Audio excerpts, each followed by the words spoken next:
And I can't wait to go across the pond to listen to Across the Pod, fresh out of Wales. Special stuff. Cheers. Hello everyone, Andy here, and here's what you can look forward to in today's episode. In today's episode, in our final episode of the series, I was joined by Luke Campbell and Steve McGuiness as we review Super Bowl 60. Steve discusses the Vikings' decision not to keep on Sam Darnold for this season. I don't think there's ever been a 14-win quarterback who's then been dumped by his team after that season. Luke discusses the defensive performances in the game. I think if you like defences, then it was a fantastic Super Bowl. And I discuss how the Patriots can be proud of their season despite the loss, and we go through our off-season season predictions. Season now look back on with a lot of fondness. They actually became the first team in history who originated from the American Football League to reach 600 lifetime wins. Hope you all enjoy. Right, boys. Oh, I knew it was coming here. Hi everyone, and welcome back to the Across the Pod NFL podcast. I am, as ever, your host today, Andy Davis, and this is the episode where we review Super Bowl 60. And with me today, I've got two guests that are familiar to the show and familiar to our end of season specials. This is, of course, the last episode of the series. Back with me today, first of all, is Chicago Bears fan all the way from Australia, Luke Campbell. Luke, good to have you back on. Hey mate, how are you? Or good day, even, or something like that. I don't know. Yeah, all is well. The jet lag is well and truly a thing. It's been a struggle since I got back. We are recording this on Thursday. So yeah, taking a couple of days extra to record this for that reason. I am still knackered, but we roll on, we move on. And what was a great week. And of course, those of you would have seen all the socials, all the content I've done. Thanks for everyone who shared it and liked it. And yeah, do feel free to have a look at that if you haven't already. Our second guest is another fan returning to the show, a fan of last season's champions. Back on the show is Eagles fan Steve McGuiness. Steve, good to have you back on. It's good to be back, Andy. And, with the solidarity with the bird teams, that was a great Super Bowl. I mean, I disagree that it was a good Super Bowl. That's probably one of the worst I've watched. It wasn't great. And yeah, it wasn't great. But in the end, one team won't mind that at all. The Seahawks, they won't mind as they ended up victorious with their second Super Bowl in franchise history as they beat the New England Patriots by a score of 29-13. Sam Darnold getting his first Super Bowl just a few years after being traded by the Jets and also released by the Panthers. And also, it's their avenging their Super Bowl 49 loss. Of course, the infamous Malcolm Butler interception, a play that haunted his team for a lot of years. But now they've got their revenge and they have a Super Bowl. And Kenneth Walker also getting Super Bowl MVP. If I'm honest, I'll get my thoughts first. It wasn't a great Super Bowl. Now, of course, not every Super Bowl can be good. So, I'm not. Some people are getting annoyed. Oh, it's another bland Super Bowl. It's another one-sided affair. But, we got lucky with the Falcons, Pats, and then Pats, Eagles a year later. That, and this goes for many sports. I don't believe any sport has a good final every year. Whether it's, Champions League finals, World Cup finals, Wimbledon finals, even something like Gaelic football finals, F1 seasons, not every year can be great. So it's just one of those things. We will get a good one again. I'm sure of it. We will get a good Super Bowl again in terms of one that goes down to overtime or one that simply goes down to the final minute. So didn't think it was a great game. I thought the Seahawks overall were by far the better team. I think, if I'm honest, there was one point where it was looking like it's going to be a Super Bowl where no one scores a touchdown, one team doesn't score, and all the points are scored by a kicker. So there was one point where I was really rooting for Jason Myers to get that MVP. I thought at one point, he was looking like he'd get MVP. I thought until Barner's touchdown, but it wasn't a great game, but these are just how it rolls sometimes. Luke, what was your thoughts on the game? I think if you like defences, then it was a fantastic Super Bowl.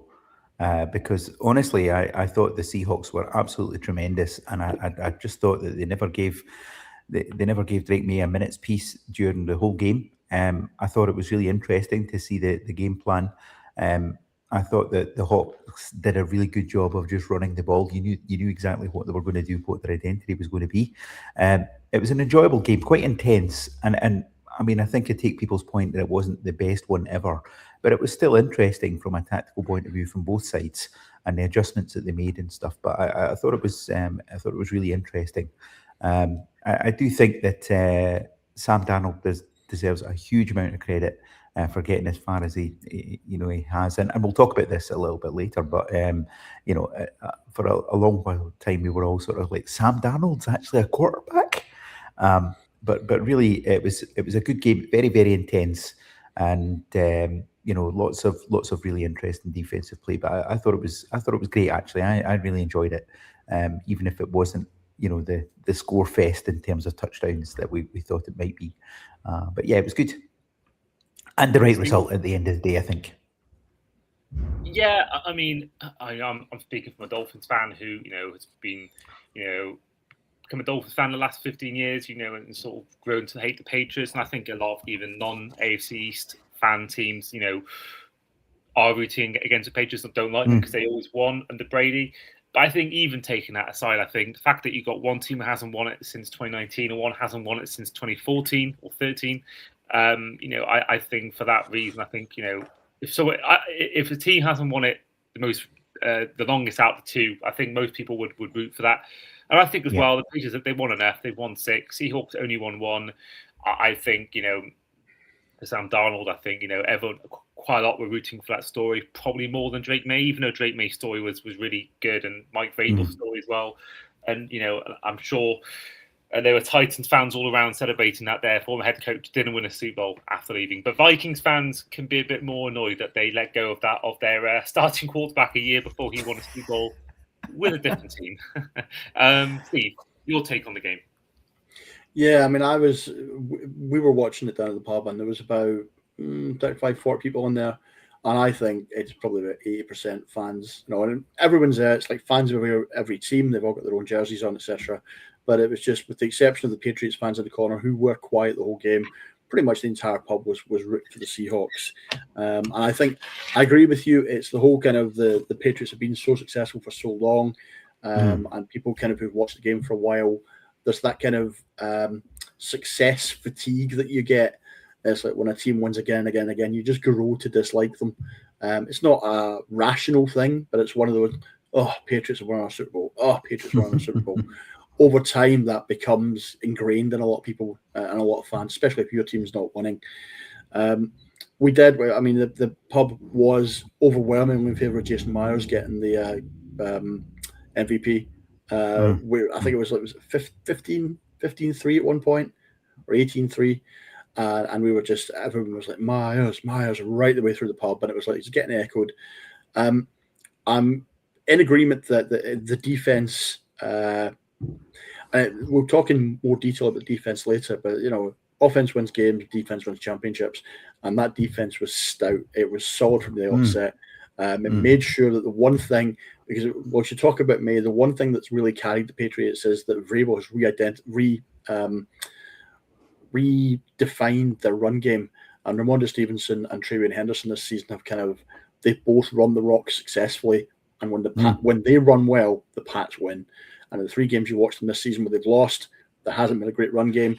Seattle keyed on that very early, and that defense was solid. It was well laid out, and I think, let's say that after that first half, it was very reminiscent of last year when I was watching the Eagles game, and it was a defense that was keyed on the strengths of the opposition.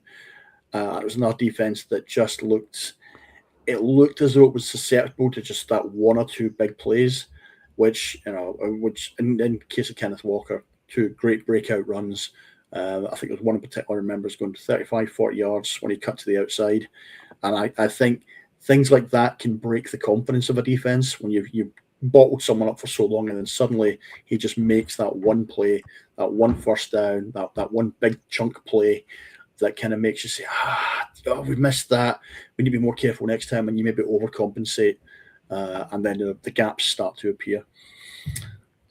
Yeah, I mean, I think we'll get on to defense now, but as we talk about them. But I think going back to the Seahawks Patriots element, I think there's an element I think a lot of Seahawks fans were feeling like this was their moment. They felt like they won't get a better chance to win one. And I think for a lot of Patriots fans, there was a lot of feeling before the game, and there's been a lot of sort of sentiment afterwards. People thinking, well, we were meant to be here. And I think, there's already been a thing where I think the Seahawks were 66-1 to win a Super Bowl, and the Patriots were 80-1. So both teams were quite unfancy. But I think the Seahawks felt like, I think a lot of fans were saying on social media that they felt like this was their time.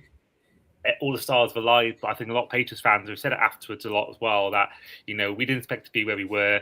To get where we were after a 4-win season it is great in itself. Even though I do think it was the easiest ever route to the Super Bowl, and I don't believe they'll get back in the next 5 years. But at the same time, Drake Maye has shown something this year. I think they can go away from this and think, right, we've got a future here. We've got a quarterback under center. And I think, it was just one of those days. I think the postseason, we saw a lot of signs of it. I think we saw a lot of the O-line causing problems. And every game, leading up to the Super Bowl, whether it's Chargers, whether it's Texans, the defense causing problems. But obviously, in the end, the Seahawks offense did enough, unlike the Broncos, unlike the Chargers and the Texans. On that defense, the stats were really impressive from the defense. 10 tackles from Ernest Jones in this game. Devin Witherspoon had a sack, and it was an amazing play in a game where obviously he did end up causing the Wosu to get the pick six, not pick six, the fumble recovery for a touchdown. They kind of both just really eased through that O-line for the Patriots and got to him. I thought Witherspoon was fantastic once again. Byron Murphy got 2 sacks, also got a fumble recovery. Derek Hall got 2 touchdowns, forced fumble. Julian Love interception. The Seahawks defense, who's been electric all year, they've earned the nickname of the dark side, and they've sort of earned themselves their own nickname and not sort of been under the shadows of the Legion of Boom. And I thought, the Seahawks defense really, really cool problems. And I want to ask you guys, really, we've seen a lot of Super Bowls in the past, and Steve, for a while from last year with your team, where we've seen some great defensive performances. Luke, where do you think that performance ranks amongst the all-time Super Bowls? Because it was scoreless for a lot of the game, and they never really looked like they were never behind at any point in the game. It took until either the end, I think it was the end of the third quarter or start the fourth, when Matt Collins scored. There was a point where people thought they were going to get shut out, and the Seahawks. I was there for the post-game stuff, and Williams was saying how they were annoyed that they didn't get the first ever shutout in history. It was just all round amazing. So, what was your take on, and where do you think that ranks amongst the all-time Super Bowl defensive performances? That's a really interesting question, actually, because I think the fact that they actually did give up a score was the thing that actually knocks them down a little bit. I think if they'd managed to achieve a shutout, then it could arguably have been the top performance. I certainly think it's, of the modern era, maybe top 3. I think possibly even top 2, because I thought they were absolutely brilliant, completely flawless all the way through. I think I mentioned before, you couldn't really pick any real faults in their game at all. They didn't give up too many big chunk plays.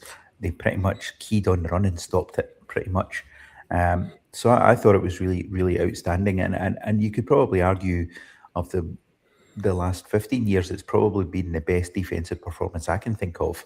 And certainly since, my 85 Bears, really, I think that there probably isn't anyone that's been better.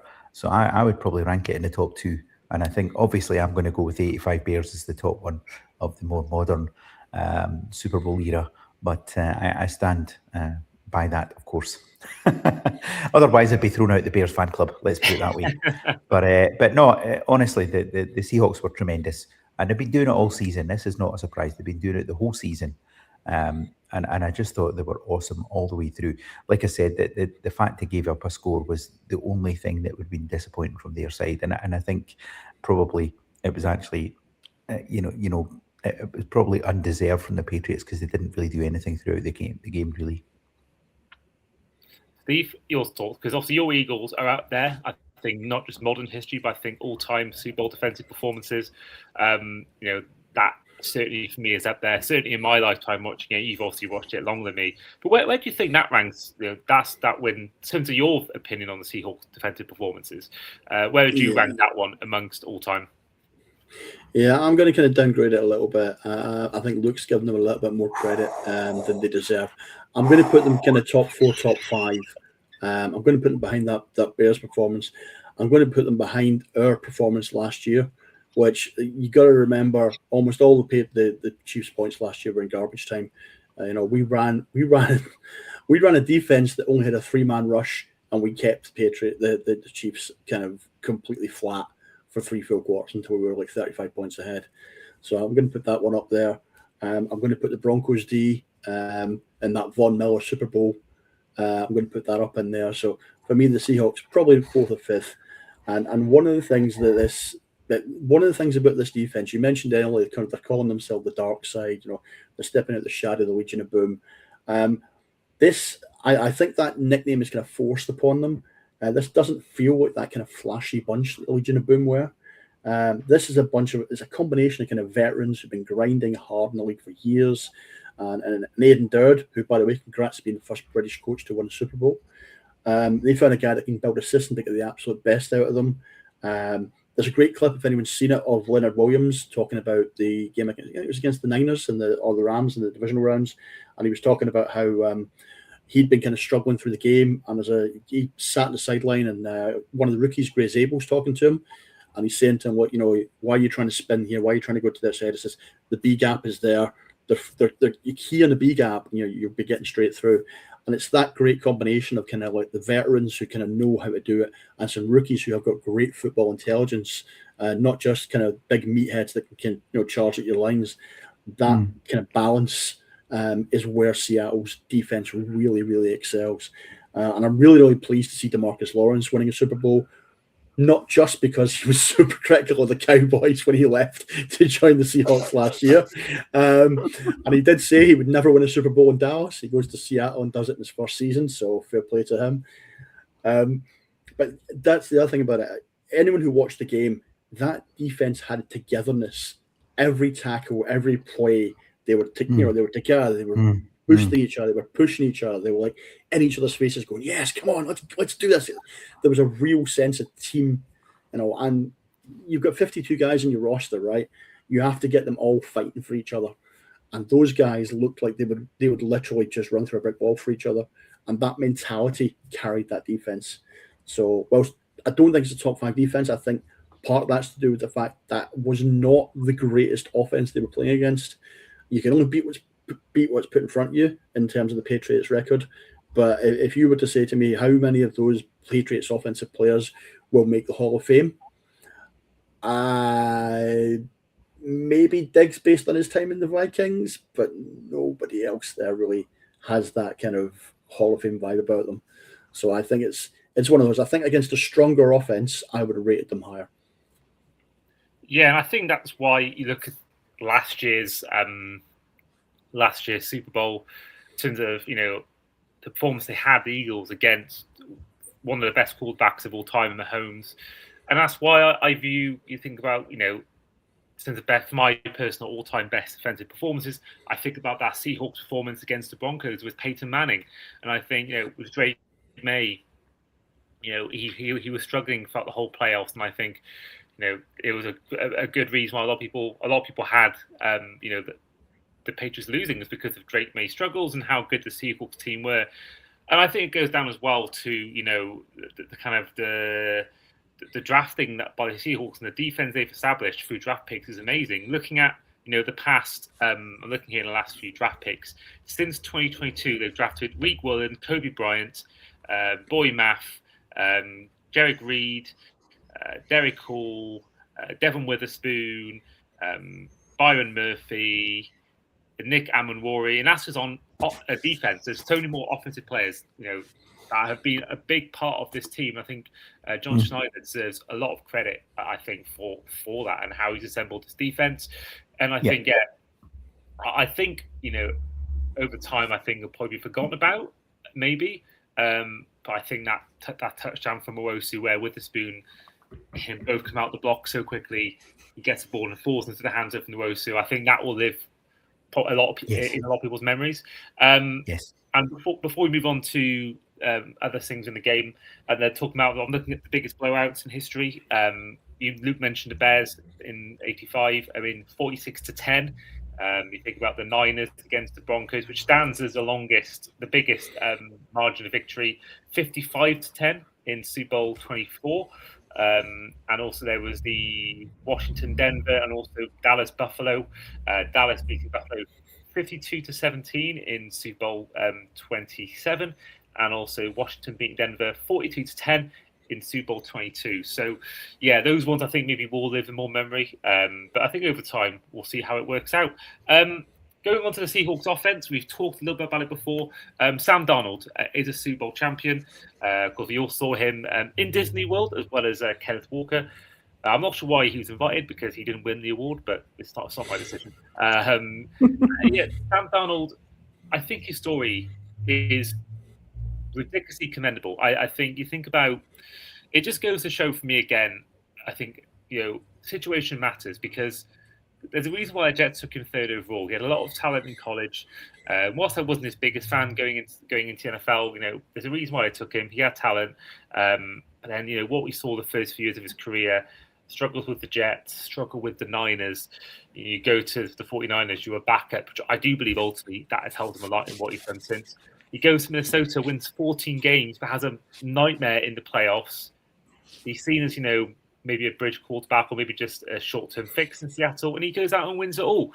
And, yes, he didn't have the stats of Mahomes or in the past, or, he's not going to be there in the top 5 or 10 or 15 best passing seasons by a quarterback, but he's been perfect for his team. He hasn't made mistakes. It's a very well-organized team, great O-line, weapons all around him, defense. He hasn't needed to be the star man, and I think that suits him perfectly. And I think he's done exactly what he needed to do. And he's been, the Rams game especially. That's probably been the best game of his career. Got him to the Super Bowl, and he was fine in the Super Bowl. He wasn't elite, but he didn't need to be. So I think Sam Darnold for me is a tremendous story, and I think for a lot of people, I think it's a good lesson for a lot of quarterbacks. You think about Mendoza this year, if he goes into the NFL and struggles with the Raiders, or any other quarterback that struggled, there is a way to come back. There is a way to get back into things. Yeah, it might mean a year off. It might mean a year behind someone or as a backup. But as long as you have, which he seems to have, the right attitude, the work ethic that he's shown, that you can eventually turn it around. And I think that is something that I think school kids are gonna learn from. I think that in years gone by, I think that there's going to be 10 years time, there's going to be school kids playing high school football, and maybe they're struggling at quarterback, and they go, guys, look at Sam Darnold back in 2026, 2025. Look what he's done. Overcome this, overcome that. So Sam Darnold, fair effing play to him. Fair play to him. Luke, now I know you actually, we're going to go through our predictions later on and reveal the results and who got what and who predicted what. There's been times where you predicted him to get comeback player of the year, and you're someone I know probably more than a lot of people who backed him in his early days in the NFL after a struggle with the Jets. What's your take on his story? Because it must be, for you, just really cool to see. Do you know what? You've got to give him a huge amount of credit. I think coming back from that sort of start was a testament to, I think, both him as a person, but also I think the fact that other coaches have taken a chance and really developed him. And I think you can see that he has really made a lot of strides himself as a quarterback in terms of how he plays and stuff.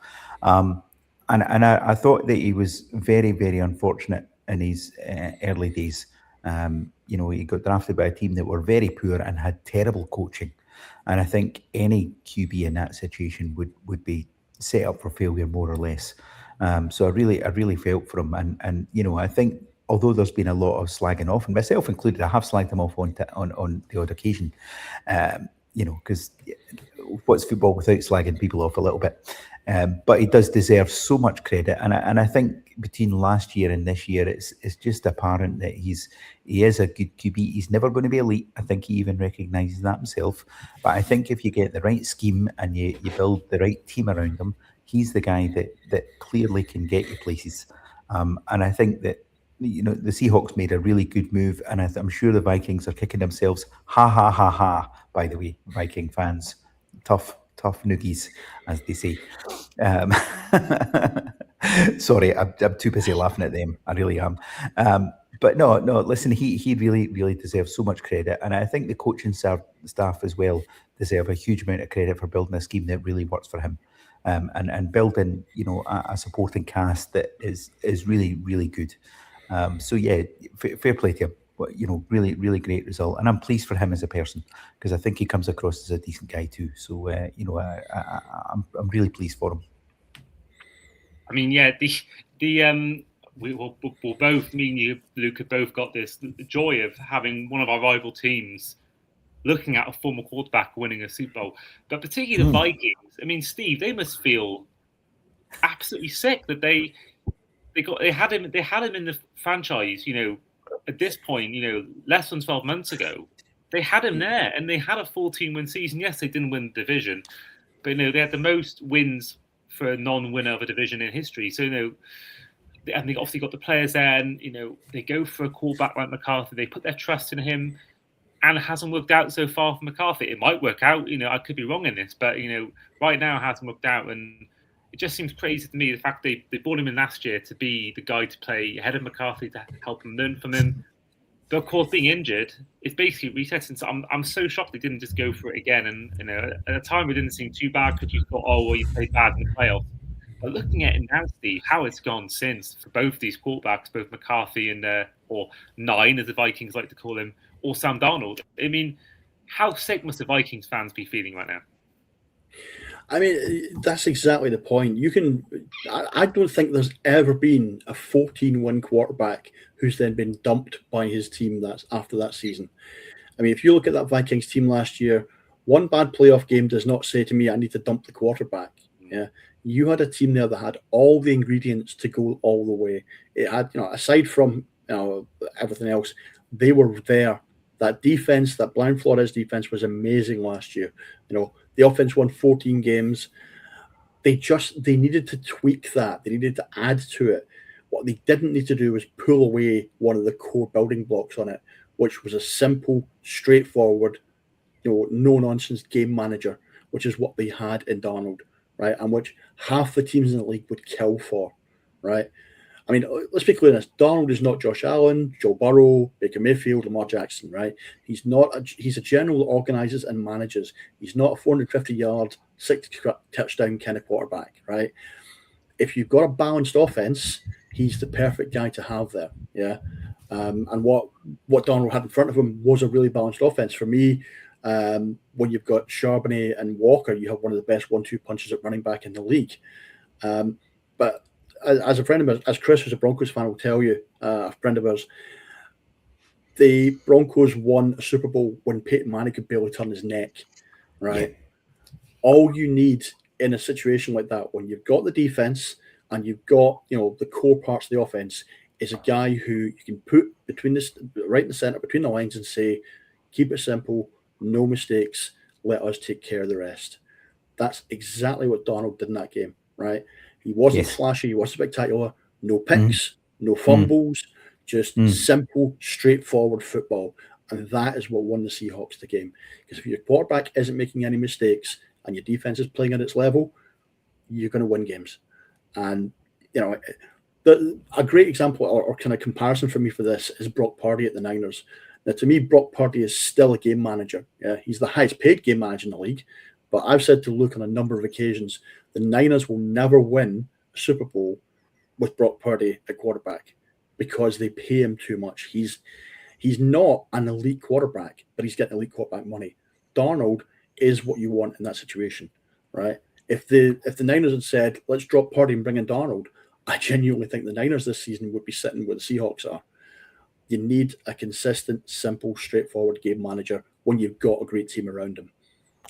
That's exactly what Darnold is. Well, I remember when he was at the Niners, there was a point in his only off-season training camp where there was a lot of talk by beat writers and there's a lot of noise going around the camp that he was performing the best out of the lot in that quarterback room. They had, I think Garoppolo's gone, but they had Purdy, Darnold, and I forget who the third choice was. But there was a lot of noise going around that he was gonna start week one and he was gonna be the guy to play. And obviously that hasn't worked out. Obviously for his benefit. But I think Yeah, I think Purdy personally. I know I've given my thoughts. I do think that he is maybe a bit underrated. I don't think he's top 5 or top 10, but I think he is someone that I would if they don't want him in the 49ers, I'll happily have him in Miami. But, I'll give you a take on this, yeah. And this is the big difference between Darnold and Purdy, yeah.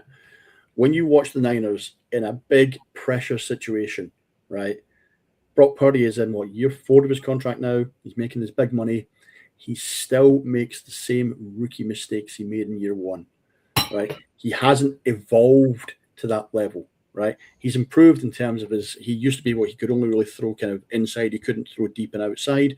He's added that to his game now, but he hasn't the discipline there to say, we need a touchdown on this drive. We're 6 points behind. There's a minute and a half left. I need to just keep it simple, keep it straight. Purdy doesn't quite have that mentality yet, but Darnold does, right? And partly that's because the play calling at the Seahawks was superb this season, and the Niners can try and be a bit flashy when they don't need to be. So there's your difference. I don't know about that actually, because we played the Niners this year, right? And it was a total shootout all the way. And in that game, Brock Purdy played amazing football. And I don't think anyone could argue against that. He made the right decisions. Caleb Williams went toe-to-toe with him, and it was like one of the most amazing games of football I've watched this year. And I thought Purdy was great, and I think he has been great this year. And the thing that's done the Niners in has been their injuries, actually. But I'm not sure I buy that argument completely, Steve. I do get parts of what you're saying, but I think if they didn't believe in Purdy, they wouldn't have paid him. I mean, I think he is a really good QB. And I think he has shown a lot more signs of maturity in the last few years. So I don't totally buy that, but I kind of see some of the points of what you're saying. To go to what Andy said, though. Sorry, Danny. To go to what you said, though, is that I think Purdy benefits from the bias of the fact that the Niners drafted him, whereas they picked up Darnold in free agency. I think, like you said, even when Darnold was out playing Purdy, the Niners looked upon Purdy as being our guy. He came in as a rookie. He's in our system. The fans took to him because he was Mr. Irrelevant, but he stepped up when the other quarterbacks got injured. I've not seen personally, and I still don't think I have seen elite level play from Purdy. I think he's a good quarterback, but what I want to see is when you've got a really kind of tough, two great defenses match up. What I want to see is a game where Purdy just says, "I'm going to keep it very simple. I'm going to let the guys around me do the work." I want to see that out of him, because if I see that, that's the point at which I'll say he can elevate himself from being a good quarterback to being a great quarterback. At the moment, like you say, in a shootout, he's great, but in a tense, tight defensive game, I still don't think he has it. I'm going to race two games, which, albeit I'm aware is just a 2-game stretch, but there's 2 games I thought he did show that in his career. This came in both playoff wins in the season they made the Super Bowl. Divisional round against the Packers, they came back from a massive deficit, and the same thing against the Lions. So I think he has shown it, but I do think injuries have been an issue. There's been a lot of injuries to star players. But I still have faith. Whilst he maybe hasn't shown it in the last couple of years, I think I've seen him in those 2 games especially show me that he can. But he needs to do it soon, otherwise that becomes irrelevant if you haven't done it for 4 years. But I think I've still got my mind that Lions game, especially the comeback he had against in the conference championship. I thought that for me was potentially one of the best performances of his career. That was really good. But we'll move on to our final talking point, which is about the struggles on offense for the Patriots. Now, we talked about the defensive success of the Seahawks, but let's not forget as well, there was major issues at the O-line, which have been a problem throughout the whole of the playoffs. One stat I want to feed you guys is that Will Campbell did allow the most pressures in a playoff game since 2018. This was 14 against the Seahawks. And his 29 allowed in this postseason is the most in any single postseason in history of the sport, with 29 allowed. And I think, Drake Maye, it wasn't his day. A couple of interceptions. I mean, there's one pick he made in particular that you can't really blame on the other line. He just threw it to Julian Love, and really no one was near Julian Love. I mean, whether that was him just being fatigued and sort of looking for a miracle at that point in the game. But yeah, I thought there was some real struggles in the game. I mean, there was one point where it was somewhat fairly close, and then that's when the play happened for Witherspoon and Nwosu, and that obviously ended up hurting them. But I mean, I was surprised they didn't use Stevenson more, because they seemed at the start of the game that was at the first drive they had, or maybe even the second drive, one of the first drives they had, Stevenson kept getting first down gains, whether it's second down, third down, and then the next play they barely used him. Then they started using Henderson. And then they used him again, and he had some success. But then it got to the point where it was almost too late for him to have an impact. And I think you saw Matt Collins was probably the most productive receiver.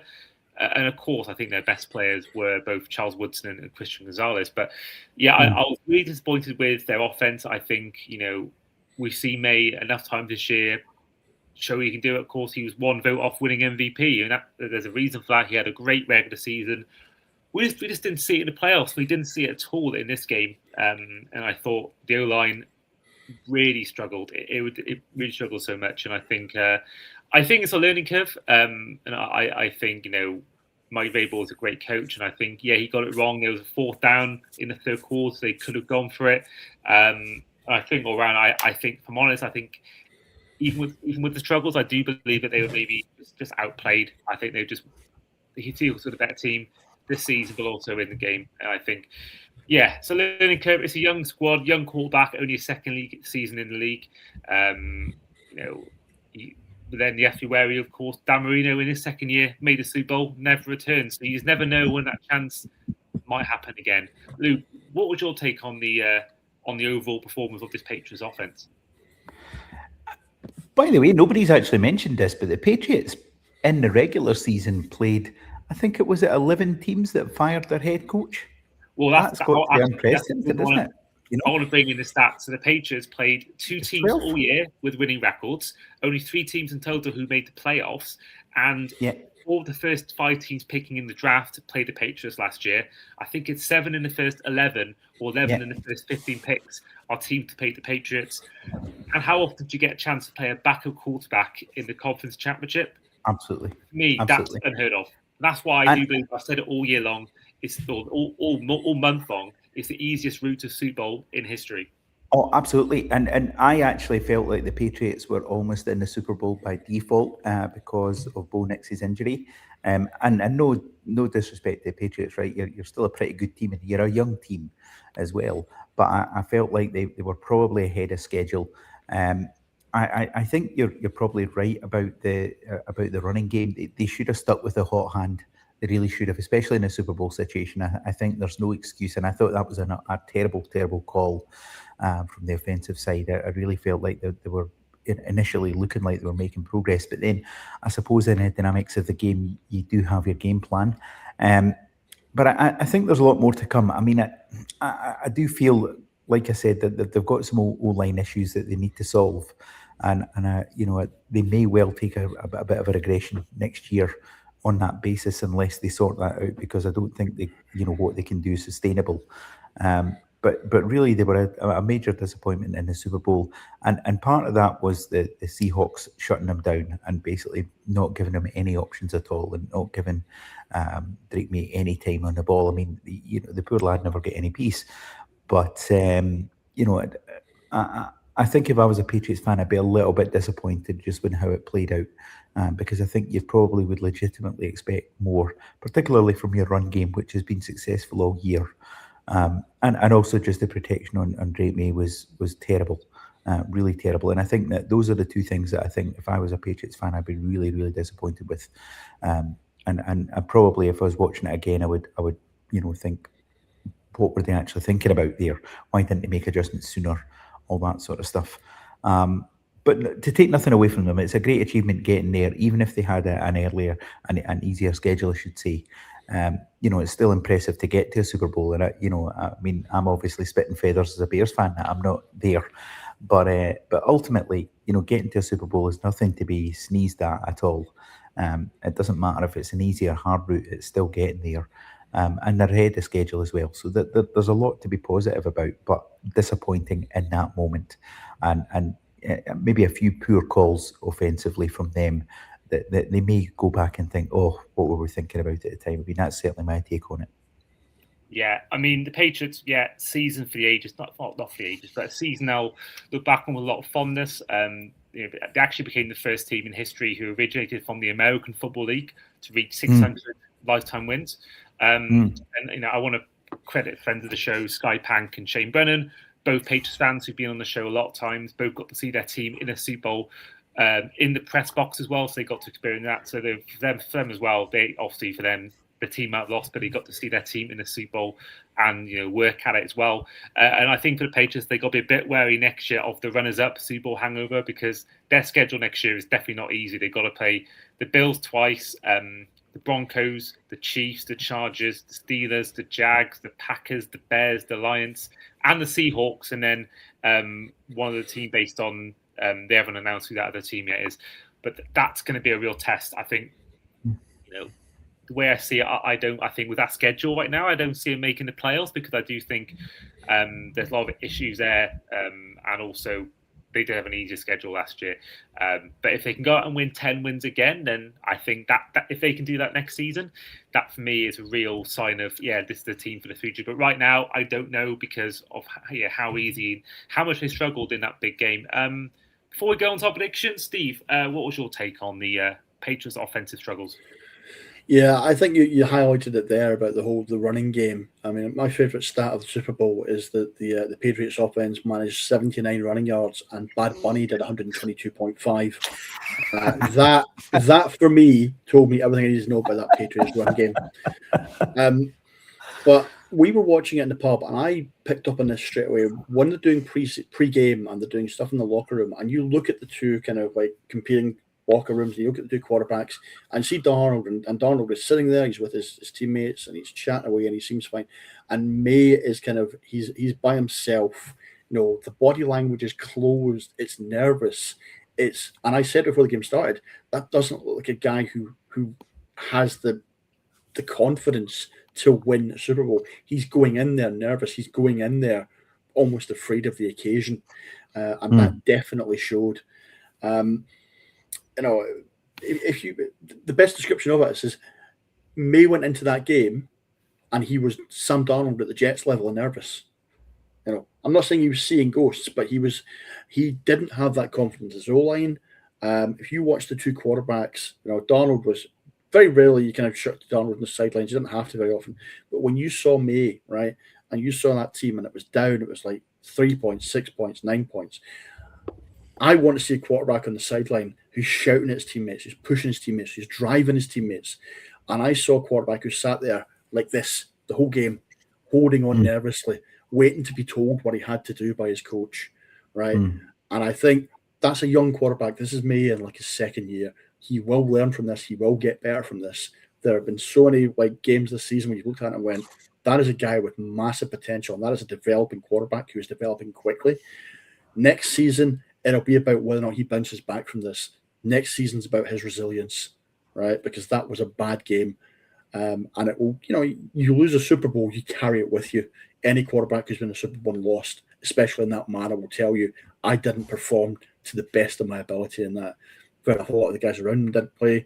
You quoted the Will Campbell stat there. It doesn't help when your O-line is a bunch of turnstiles. But I think next year we will see whether or not May learns from that, develops from that, and looks kind of more like a leader, which I think is what he needs to do with that team. Because that team, the body language, not just of May, but of the guys around him, it was kind of shoulders down. It was looking at Vrabel and the coaches and going, what do we do, coach? What do we do next? It wasn't that kind of like, I am going to go out there and I'm going to take this by the scruff of the neck and I am going to make those plays. And I think that's where the big difference was in terms of the two offenses. I mean, there's lots of similarities between this Patriots team and the one that, Luke's Bears beat, heavily beaten. A lot of they shouldn't have been there. I think a lot of people feel like it should have been the Dolphins against the Bears that year.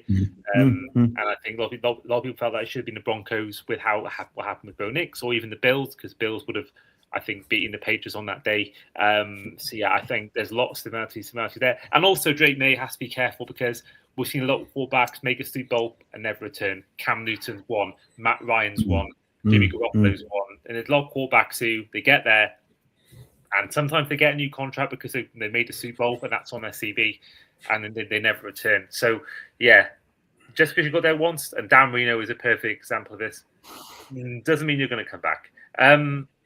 But there we are. We're going to go into our predictions now, where we're going to go through each of our picks we gave before the season started, and we're going to run through who got what, and eventually who is the champion of this NFL season predictions. So, Come on. We're going to divisions first, and we're getting a point for each correct standing prediction in each division. So starting off with the AFC East, it finished in the end with the Patriots winning it, with the Bills in second, the Dolphins in third, and the Jets in fourth. Now, first up with me, the Bills were my division winners, and I had the Dolphins second, the Pats third, and the Jets fourth. So that's 1 point for Andy. Whereas Luke went for a Bills, Pats, Dolphins, Jets. He got 2 points for getting the Dolphins and the Jets in the right place. And then Steve went for a Bills, Pats, Jets, Dolphins AFC. So he gets 0 points for that. Moving on to the AFC North. I got the division winner. Wait, why 0 points for that? You had the Bills winning it, mate. Oh no, sorry, I had the Bills, didn't I? Okay. You suck. Yeah, you suck. Yeah, okay. I thought this was the Dolphins' kind of down season. I thought the Jets might improve. Yeah, okay. I'll kind of hold my hands up on that one. That's that is on me. AFC North had the Pittsburgh Steelers winning it with the Ravens in second, Bengals in third, and Browns in fourth. Now, in the terms of the AFC North, I had the Ravens winning it with the Bengals, then Steelers, then Browns. So 1 point for me for correctly guessing the Browns place. Luke gets 0 points. He had a Ravens, Bengals, Browns, and Steelers AFC North prediction.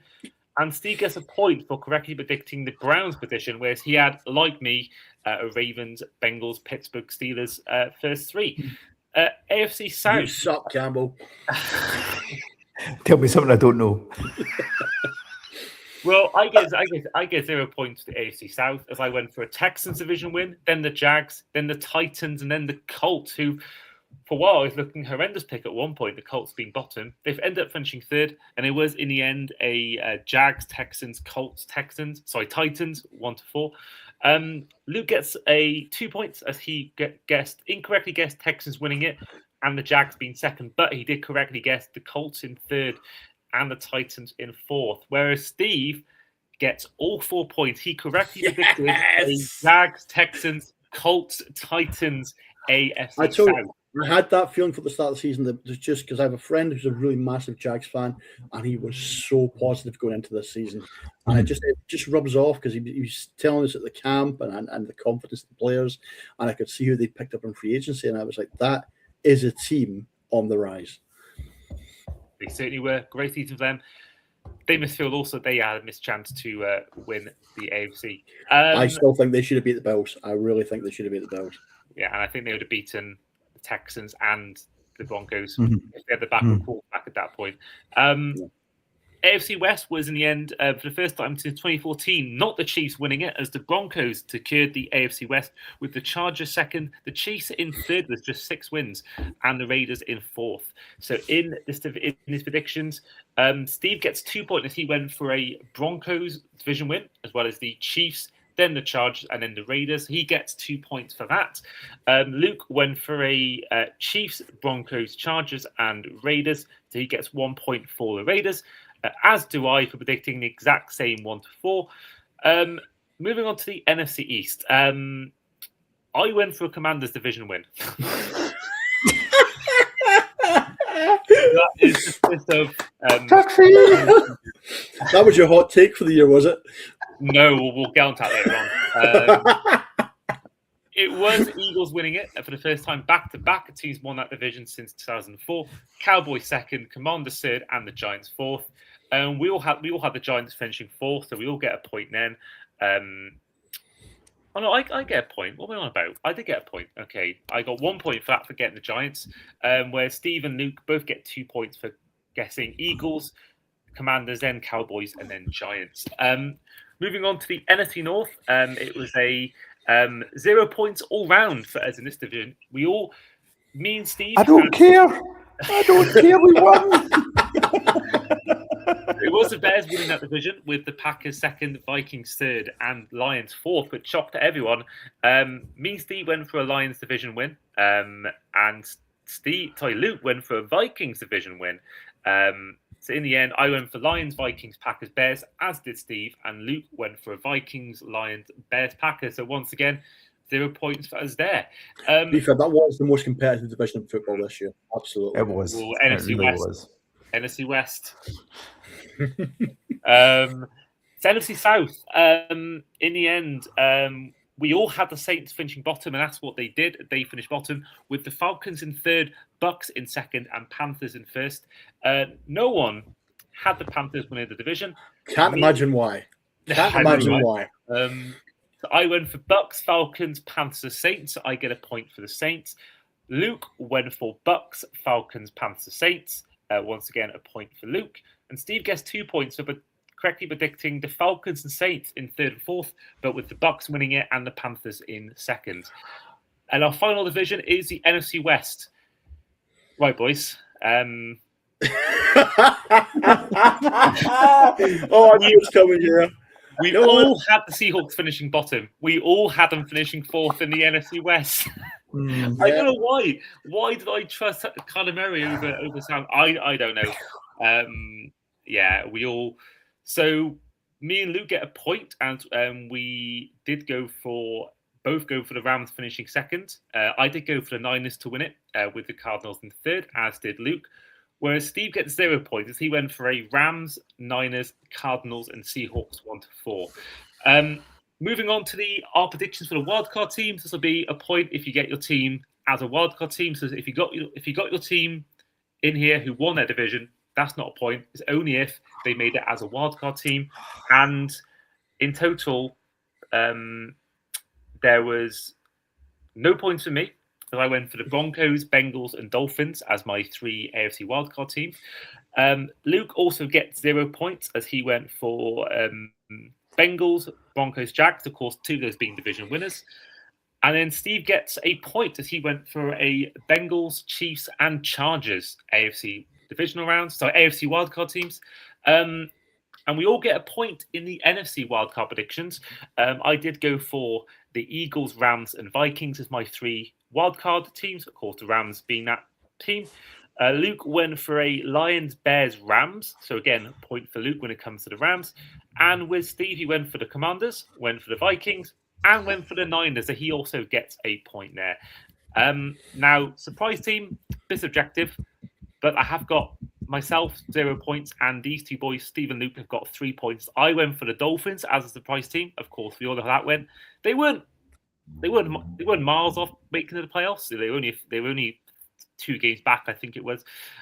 But 3 points both for Steve and Luke as they went for the Jaguars as their surprise team. Of course, a team that won their division, could have easily won that playoff game and potentially won the AFC. Flop team, only one of us gets a point.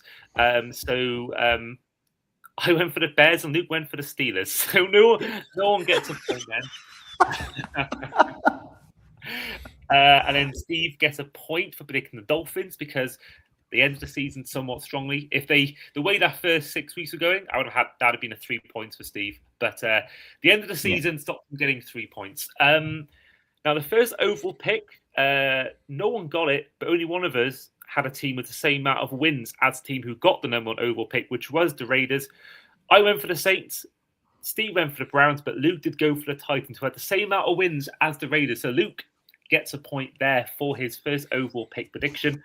Going on now to offensive and defensive rookie of the year, comeback player of the year, offensive player of the year, and defensive player of the year, as well as MVP. These all be predicted by if they got a nomination, they get a point. If they get the correct, if they were the winner of the award, they get 3 points. So offensive rookie of the year, we all get no point because we all went for Ashton Genty as our winners of that award. Defensive rookie of the year, we all got points as we all went for Abdul Carter, and he was a nominee for defensive rookie of the year. Comeback player of the year, myself and Steve both get a point, whereas Luke gets 0, as Luke predicted Bradley Chubb, which I love that pick. And don't keep it out on socials, by the way. That is coming on the socials, my interview with Bradley Chubb. But I went for a Aidan Hutchinson comeback player of the year, and Steve went for Trevor Lawrence. Both of them were nominees. They both get a point for that. We all get no points once again this time for offensive player of the year. None of them were nominees. None of them won it. I went for Jefferson. Luke went for Jamar Chase, and Steve went for Saquon Barkley. So in defensive player of the year, both myself and Luke went for Aidan Hutchinson. Again, he was a nominee for defensive player of the year.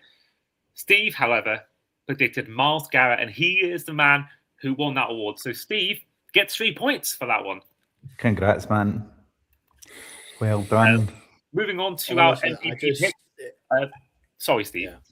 No, I honestly, I felt Garrett should have won it last year, and he's just one of these guys that I'm really pleased for him. Not just that he won it, but that he broke the sack record, because he wanted out of Cleveland.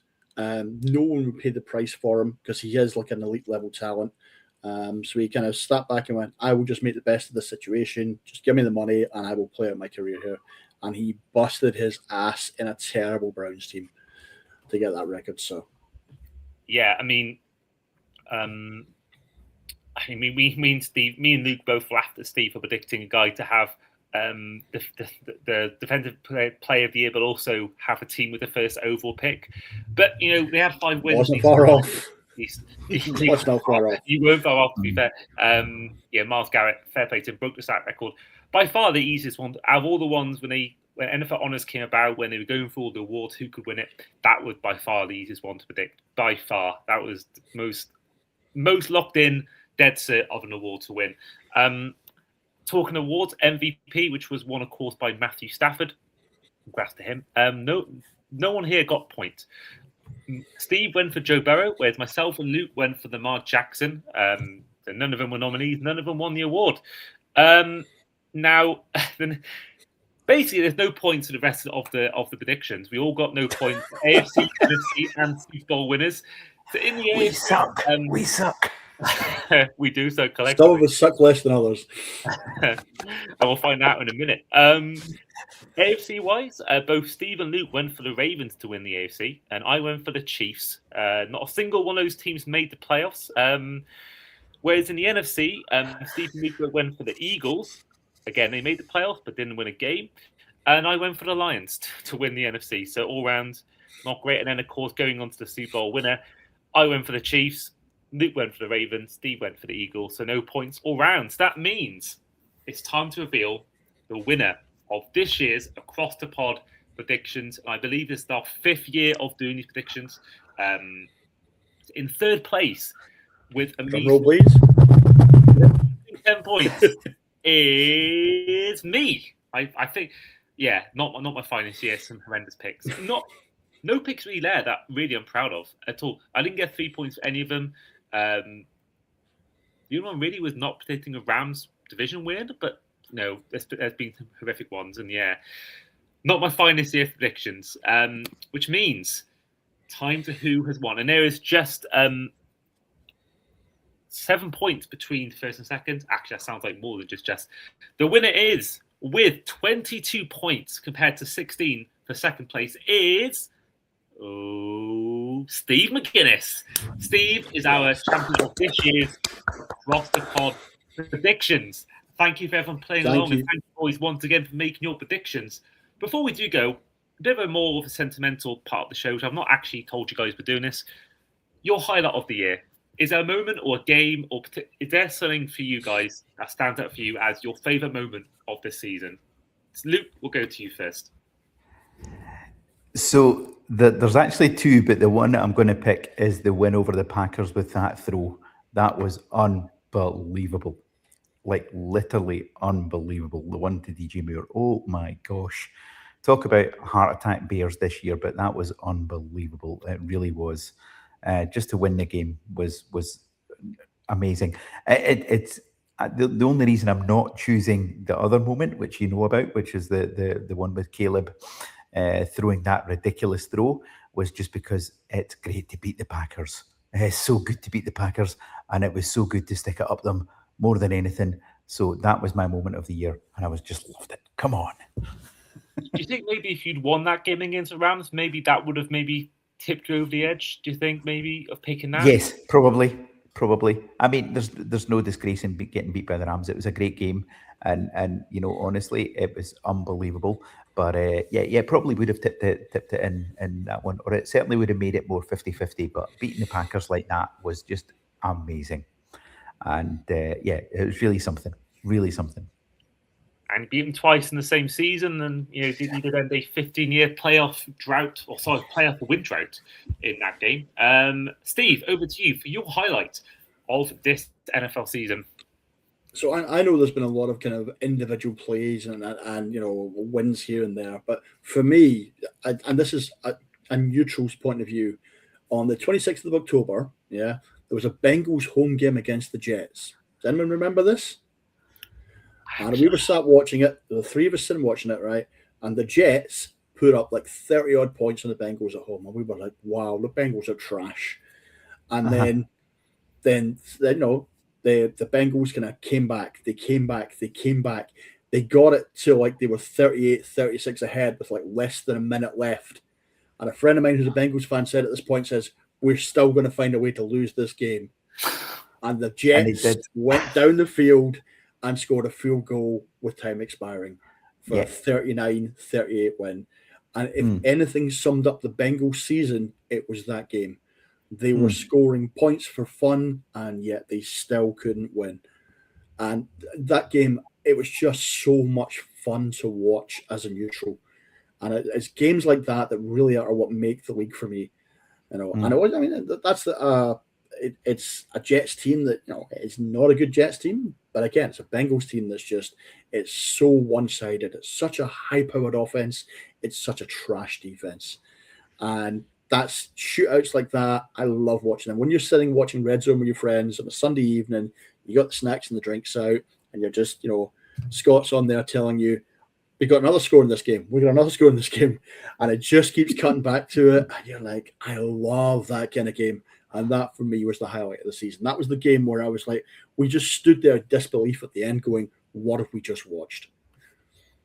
I feel like this season, more than ever, was a season like that. I think in terms of regular season, I think the best I've ever witnessed is probably the season. Been so many games that have stunned you, back and forth.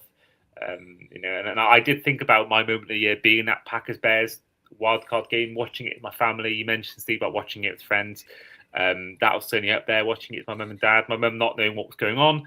But for me, my moment has to be, it's a bit of a personal one. It's had no real benefit on the season, but Santiago Bernabeu, Madrid's first ever NFL game, being there, historic venue, working at it, but then covering covering my team for the first time in my time doing media, getting to interview the players, getting to go to their post game, but also in my 8th attempt, finally seeing my team win in person. I've seen us lose in London. I've seen Tua get concussed in Cincinnati. I've seen us lose in Miami twice. Seen us lose in New York. Seen us lose in LA and Philly. But finally, even though it wasn't a pretty win, and we found ways to make it hard for ourselves, and we did go to it as a favourite, to see that moment when Riley Patterson in overtime, or actually, first of all, when Jack Jones got the interception, but then I'm sitting there, and you can find this on socials, my reaction to that win. I did record myself, but just to be there in one of the best football stadiums, the stadium that I've grown up, watching Champions League games in, watching on TV, watching, last minute winners from Hostel in recent years. In years gone by, watching Yosef Benayoun score winner there. A lot of memories in that stadium for a different sport. Growing up with that stadium being iconic, and to be there in person at that venue, and to see my team win for the first time in person was amazing. And that was a great weekend. Love it. So on that note, so shout out to our friend Doug. Now Doug he's kind of replaced you on the couch over here. Look, he's joined the Sunday crew. Yeah. Doug came to watch the game with us on Sunday, and he just, as he was going out, he casually mentions, I'm just flying out to Spain. Doug's a Dolphins fan, and he was like, I'm just checking with the boss if I can get time off. Because with a week to go, he has suddenly secured a ticket for the Dolphins game in Madrid. Nice. And we were like, "Oh, that's Nice. incredible!" And Love it's it. like, yeah, but he had no flights booked, no anything. So like, he hadn't even asked the boss for time off. So he had to ask the boss for half day so he could get a late flight on the Friday to get to Manchester and get his connecting flight to be in Madrid on the Sunday. So Love it. fair play to Love Doug. I mean, that was his Mm. first game. It's his first NFL game, period. Obviously, you got to watch his team, and he got to watch his team win in, like I say, one of the ugliest games we'll all watch. But at the end of the day, a win's a win. Exactly, and that's the most important thing. But there we are. That is the end of the episode and the end of the series. Luke and Steve, first of all, thank you for coming on today and also coming on throughout this season. Yeah, thanks for having us. Honestly, it's always great fun to record these. Absolutely, 100%. Thanks for having us. It's always great to hang out and talk football. Exactly. It's obviously not this year for you, Luke, but it was great seeing you, Steve, in person, you and Chris in London. Had what I still stand as the best ever steak in my life. That was incredible this year. But no, thank you for everyone who was stay tuned along the way. We are going to have a month break, a minimum month break, as we always do after the season ends. But we are back. We've got some more top 10 episodes planned with former guests of the show. So keep an eye out for that. But no, other than that, thank you to everyone who's made this season amazing. We covered our second Super Bowl this year. Did our first games abroad in the likes of Madrid and Berlin. Did the London games, did Dublin as well. We're there for that, and that is all down to you guys who've been sharing the podcast, liking the content on socials. Because without that engagement, without those likes and shares, I wouldn't be sitting in this position having done all this stuff this year. So yeah, huge thank you to everyone who's come on the show, who's listened, who's shared. And yeah, looking forward to bringing you more exciting stuff next season. Don't forget, we did interview Ryan Leaf on Radio Row last week. So if you haven't yet checked that out, do, because it's an interesting chat about his career, about his off-the-field problems, about his struggles in the NFL, and also his what his golf handicap is. So do check out that. But in the meantime, this has been the Across the Pod NFL podcast. With, as ever, your host today and this season, Andy Davis, with our guests today in Steve McGuiness and Luke Campbell. And we'll see you guys for our next series. Take care.